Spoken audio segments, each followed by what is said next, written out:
Dear sisters and brothers, it gives me immense pleasure to be with you all here today at the book release of Stalin Avargal's autobiography, Ungalil, Oruvan. As a Malayali, I am extremely happy to be here because Kerala and Tamil Nadu have had warm ties that span millennia. Malayalis and Tamilians are children of the same soil. We are brothers and sisters. Stalin Avargal has always been keen to ensure that our fraternal bonds are further strengthened. In all matters regarding both states, he has tried to ensure that the interests of both Kerala and Tamil Nadu are secured. On behalf of Keralites, our government has also tried to ensure the same. I hope that our people's relationship as siblings can be enriched further so that the people of our country benefit. To me, this book release ceremony is a means to ensure that, along with paying respects to the man of letters that Stalin Avargal is. Ever since its inception, the Dravidian movement has played a key role in questioning dominant narratives and championing the cause of the marginalized and regions. It has also stood against superstitions and malpractices as a torchbearer of logic, reason, and scientific temper, protecting and strengthening the multicultural and plural outlook of the Indian society, and enriching mother tongues have also been primary concerns of the Dravidian movement.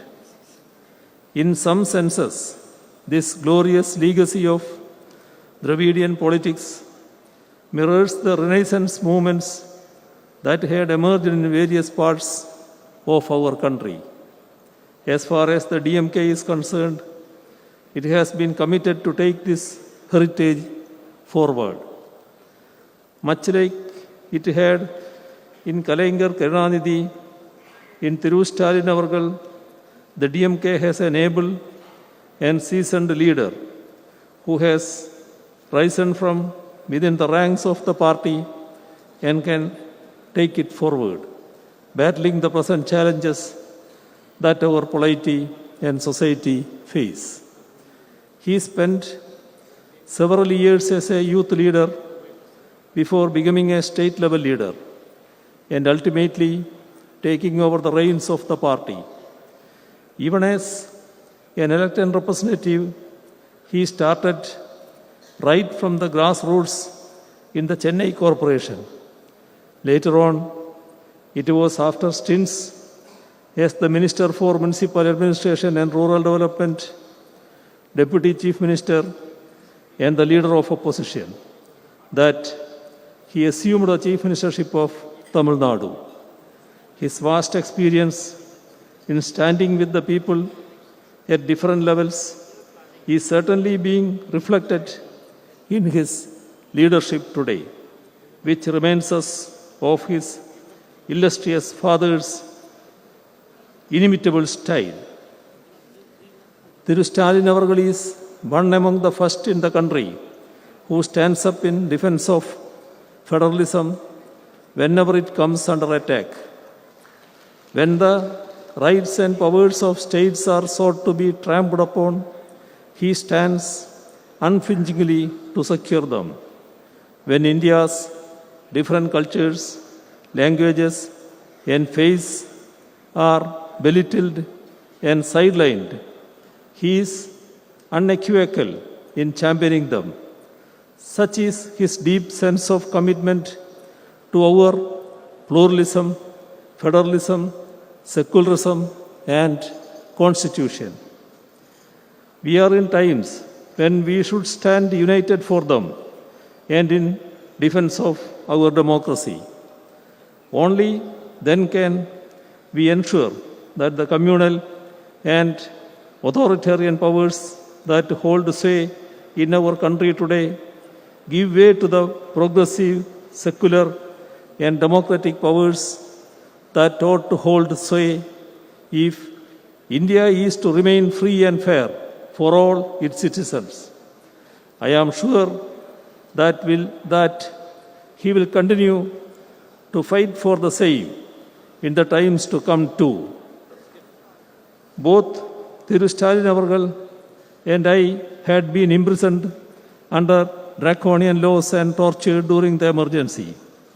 As people who have been deprived of our basic freedoms for standing up against injustices, fighting for the freedom of those who have been oppressed by the system comes naturally to us.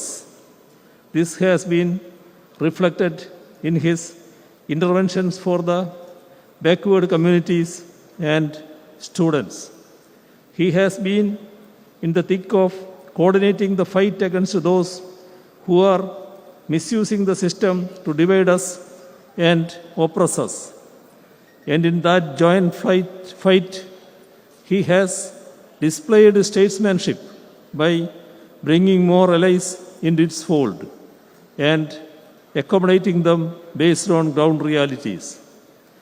In the first part of Thiru Stalin Avargal's autobiography, Ungalil Oruvan, that is being released today. It is a detailed account of the first 23 years of his life, right from his birth to his incarceration during the national emergency. The household he was born and brought up in, his schooling and college days, his interactions with Periyar and Anna, his early political activism as a student, his initial stints with theatre and cinema, his use of theatre forms of political campaigns, the formation of the DMK's youth wing, his local level work for the DMK, and his election to local level leadership of the party, and his wedding have been detailed over 27 chapters.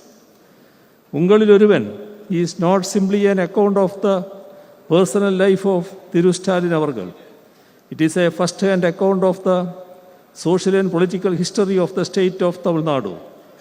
It gives us a glimpse of the literacy and cultural activism that is intertwined with Dravidian politics. It gives us an insider's take on how Dravidian politics made inroads into the youth and students of Tamil Nadu.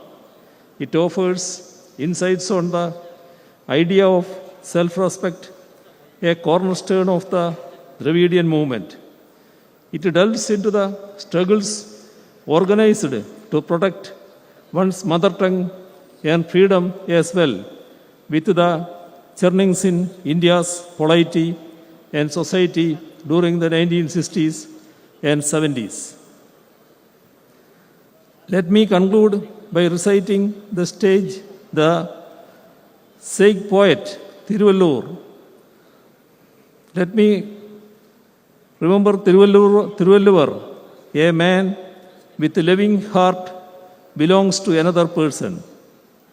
I am quoting Thiruvallur. A man with a loving heart belongs to another person. Love allows him to extend life beyond its limits. If you go through this autobiography, I am sure you will find a great man who has immense concern for his fellow beings. His love, concern, and affection towards the people truly get reflected in this book. Without an iota of doubt, I can say that Thiru Stalin Avargal belongs not just to him alone, but to the society as a whole. It is against this backdrop that the title of the book, Ungalil Oruvan, becomes meaningful in every sense. As someone who has always tried to read as many books as possible, I can undoubtedly say that I am eagerly waiting for the subsequent parts of Ungalil Oruvan. Part 1 certainly provides a sneak peek into what is to follow. By reading this book, one will be touching the man, Stalin Avargal. I hope that this autobiography, which makes a good read, will be well received by the public. I express my gratitude for inviting me also to be a part of this book release ceremony and convey my best wishes to the author, Brother Stalin. I gather that it is his birthday tomorrow. Let me also extend advance birthday greetings to him. Thank you.